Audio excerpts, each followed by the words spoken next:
Okay, det her er vores bevis for toppunktsformen, og vi starter med vores flotte x-værdi her.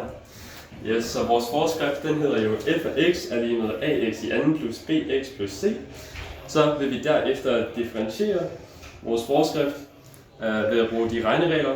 Så den hedder f differentieret x er lige med 2ax plus b, fordi ax i anden er blevet til 2ax, bx er blevet til b, og c er væk.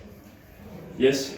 Og så for at finde x-værdien sætter vi vores forskrift er lige med 0, så den hedder 2ax plus b er lige med 0. Og så minuser vi med b på begge sider, så vi har 2ax, hvor det plejede at være, og så minus b, hvor det var. Og så dividerer vi med 2a på begge sider, og så kan vi finde frem til, at vores x-værdi hedder x er lige med minus b divideret med 2a, som vi også kan se der. Okay.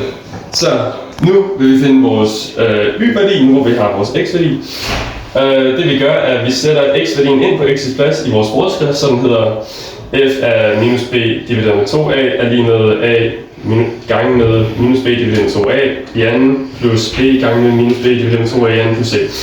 Så det vi starter med at gøre, det er, at vi ophæver potensen heroppe, og det gør vi ved at sige, at jamen, den kommer herned, så er det minus b gange minus b, og minus gange minus er lige med plus, hedder den. Og så hernede bliver det til, at 2 i anden er lige med 4, og a i anden er a i anden, så den hedder 4a i anden. Yes, det var potensen. Og så vil vi ophæve vores parenteser hernede.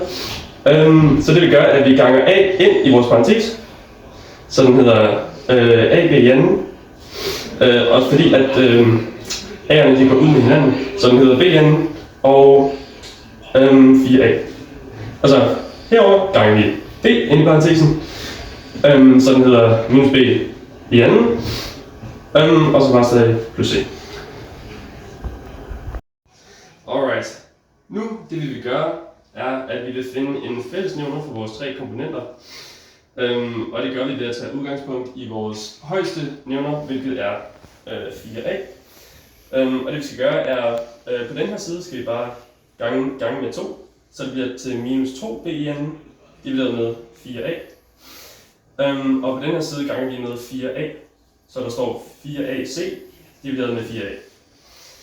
Og så har vi vores fællesnævner for vores komponenter. Og hernede reducerer vi, så det hele bliver til en komponent, så det hedder b i anden minus 2b i anden plus 4ac divideret med 4a. Og så hernede reducerer vi igen, fordi vores b'er de går ud med hinanden. B minus 2b bliver bare til minus b i anden plus 4ac divideret med 4a. Yes.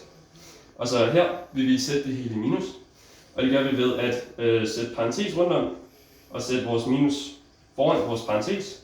Og derfor skal vi også ændre fortegnet på den her i midten, så det bliver til et minus i stedet for et plus. Og alt det der står inden for vores parentes, det er bare vores diskriminant. Så egentlig står der minus d divideret med 4a, hvilket som vi kan se hernede, er vores endelige y-værdi. Så vi har vores x, og vi har vores y. Så har vi bevist, at toppunktsformen virker. Tak, chef.